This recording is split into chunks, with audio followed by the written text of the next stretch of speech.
આપણે કહેવાય ને કે ખેડૂતમાં જેટલું બાવડામાં બળ હોય એટલું લણી શકે. આમાં ઘાટી આવે. આ તુર જોવો ને, જો દાણા કે બતાવો. હા, તમને ઓલી તુર ધ્યાનમાં ન આવે. ગયા વખતે તમને શું ઉત્પાદન મળ્યું હતું આમાં? અમને વીઘે 30 મણ વીઘે આવી. ગોળ ગુઠાના વીઘે 30 મણ કરવી એટલે હા, પહેલી વાર જ પહેલી વાર જ તુવેર વાવી ને એમાં 30 મણ કરવી જાત મહેનતે.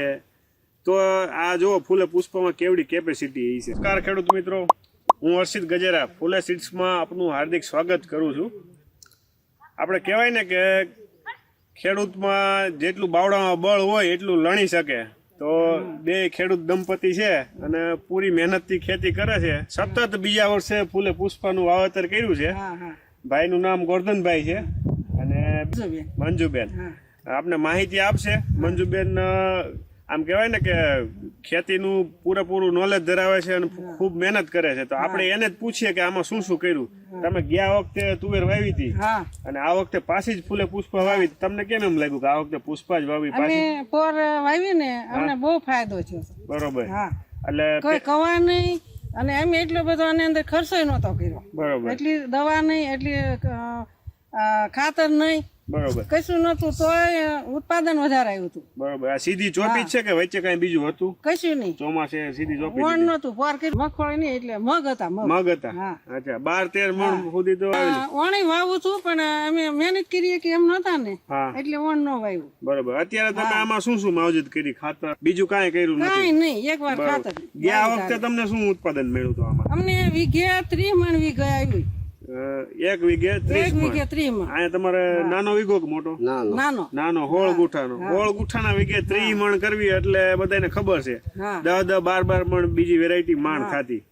તમે આ ગયા વખતે વાવ્યું હતી પહેલી વાર જ તુવેર વાવી કે પેલા વાવતા? ના, પહેલી વાર જ. પહેલી વાર જ તુવેર વાવી ને એમાં 30 મણ કરવી જાત મહેનતે. તો આ જો ફૂલે પુષ્પમાં કેવડી કેપેસિટી છે. અને અમે આને સાફ કરીને તારે એમને વધારે ઈથી નોલેજ મળ્યું. હા, કે 4 મણ મેં તુર હારી કરીને તાર આટલા જ ગોગડા નીકળ્યા. હા, એ જો આ ખાસ સમજવા જેવું છે કે ન્યાય આપણને ખ્યાલ આવી જાય. હા, ક્વોલિટી એવી થાય કે તમને બજારમાં ભાવે સારો મળે. ભાવે વધારે મળ્યો. બરોબર. હા, એટલે અત્યારે કેટલા વીઘાની તમે આવી છે? આમાં બીજા ગામમાં તો કોણ તુવેર તમારે વવાણી છે? અમારી અમે પોર વાવી ને આ બહુ બધા જોવા આવતા હતા. એ બધા વાવી. હા, એટલે આ બીજી વેરાયટી વવાણી હોય ને આ વવાણી હોય એમાં વખાણે છે ખેડૂતો. બરોબર. આને લસકા જે રીતનો આવે, આ એક હારે આવે ને એક હારે પાકે, ઈ વધારે સારું પાછું. અને હળો નહીં. અને બીજી તુવેર માં છે ને સિંગ આવે, સિંગ પાકે. હા, અને ઉતારે રાખવી પડે. ખરે ખરે તો નિંદામણ પાછું આવતા એક હારે હુકાઈ જશે, એક સાથે પાકે. આનો ઈ ફાયદો બહુ છે, બધી રીતે ફાયદો છે. હલર માં નાખી દો અને સીધી સોખી થઈ જાય. બરોબર.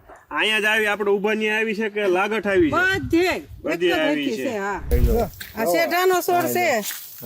જો જો બધી એક હરખી નુરખાય. અને નીચે ડાળીઓ જો બધી થડ જો તમે કેટલી જાડાઈ છે એની. અને આને છે ને થળિયું થોડું અને પછી આમ ડાળું જ મૂકે. ડાળું થળિયું તો માણ વેદ થોડુંક જ હોય અને પછી આમ ડાળું જ તે નકરી. બરોબર. અને ઓલી તુવેર છે ને એને મોટું થળિયું આમ અધર વહી જાય, ડાળી ઓછી હોય. બરોબર છે. અને એમાં સિંગુ છૂટી હોય, આપણે છૂટી હોય, થોડીક ઘાટી આવે. આમાં ઘાટી આવે.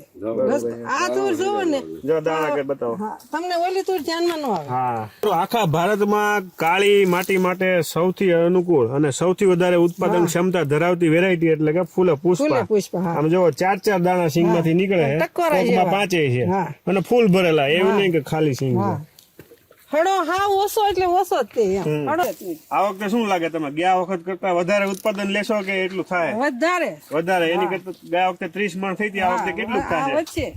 વચ્ચે કમ સે કમ 10 મણ વધી જાય. બરોબર. પોર આવી નહોતી, એટલી બધી નહોતી. 6 વીઘામાંથી હજી 10 મણ વધી જાય એટલે વીઘે 2-3 મણ તો હજી વધી જાય. એટલે 30, 32, 33 મણ સુધી થશે. એટલે જો આવી તુવેર વાવી હોય તો ફૂલે પુષ્પા વેરાયટીની તમે પસંદગી કરી. નજીકના ડીલરનું સરનામું અને કોન્ટેક્ટ નંબર મેળવવા માટે નીચે આપેલા નંબર પર સંપર્ક કરો. ધન્યવાદ.